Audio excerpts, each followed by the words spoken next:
Salut à tous. Ça faisait longtemps que j'avais pas posté sur Sora. Je m'étais un peu détaché de tout ce qui était légende urbaine, et j'ai de quoi me remettre en question toutes mes croyances sur le sujet. Pour être honnête, je m'attendais pas à ce que vous preniez ça au sérieux. Libre à vous de considérer cette histoire comme un canular avant mon ultime départ. Je vous demanderai juste de ne pas répondre à des MDR, des psychologiquement atteints, comme vous l'avez déjà fait avec les témoignages de Raccoon Malin dans le mois dernier. Je vis suffisamment mal ce qui m'est arrivé, au point d'en faire des cauchemars toute la nuit, malgré les nombreux cachets que je me suis prescrit.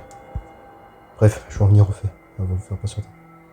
Je suis toujours, bénévole dans mon village, auprès d'une association d'aide aux personnes âgées.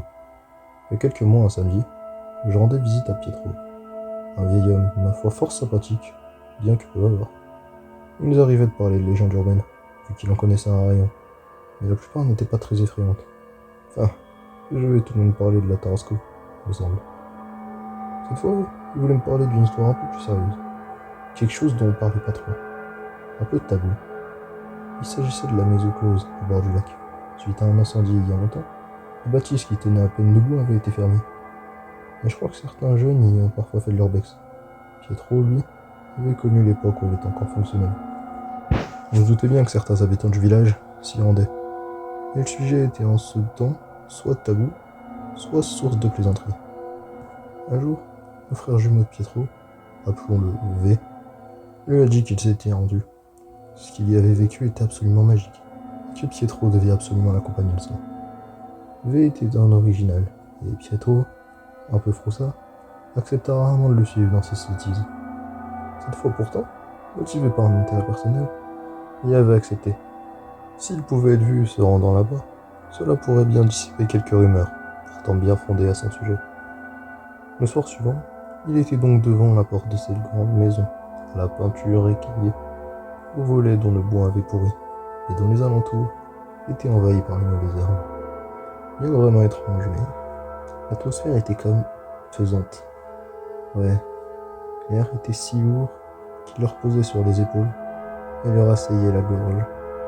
Pietro avait voulu mettre ça sur le compte du triste. À l'intérieur, le hall était vide, à l'exception d'un comptoir en bas verni, et intégralement recouvert de velours rouge. Celui-ci était taché, et la pièce sentait extrêmement mauvais, comme une odeur de moisissure ou de viande pourrie. Le comptoir dédonnait un peu avec le reste. Derrière lui, c'était encore un peu épaissi. Un rire féminin avait résonné, et V avait souri, avant de se précipiter vers une porte. Il semblait avoir reconnu la voix. Pietro s'était alors retrouvé seul dans la pièce, ne sachant que faire et se sentant un peu con. Il s'était alors dirigé vers le couloir en face de lui, et s'était retrouvé face à une porte entrouverte. Ensuite, tout était flou. Pietro se souvenait d'avoir perdu connaissance, puis s'être réveillé en sentant un puissant orgasme. Et cela s'est répété plusieurs fois. Une, deux, peut-être même 10. La puanteur était toujours plus intense, tandis que le plaisir se décuplait sans cesse. Il savait s'il était allongé, debout ou même assis. La certitude qu'il avait marié l'obscurité était que des dizaines d'hommes arpentaient son corps. Quand il avait vraiment repris connaissance, il était nouveau hors de la maison, debout dans l'herbe. Il ne comprenait rien à ce qui venait de se produire. Effrayé par ce qu'il avait vécu, Pietro avait décidé de ne jamais y retourner. Bien que chaque nuit, les souvenirs de cette soirée se manifestaient agréablement dans ses rêves. V continuait d'y retourner chaque soir, ou presque. Et à mesure que les semaines se succédaient, sa santé mentale semblait se détériorer de plus en plus. Cela avait commencé par des absences, puis très vite, des crises de démence avaient fait leur apparition.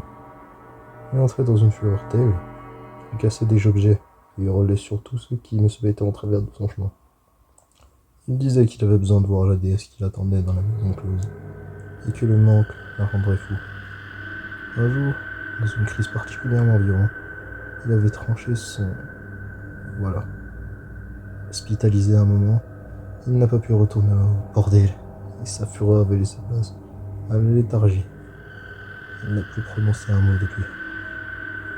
Les années ont passé, Pietro travaillait en tant que menuisier, et il veillait sur son frère malade, ne pensant plus à cette maison qu'il ne considérait pas comme un réel, responsable de la folie de son frère.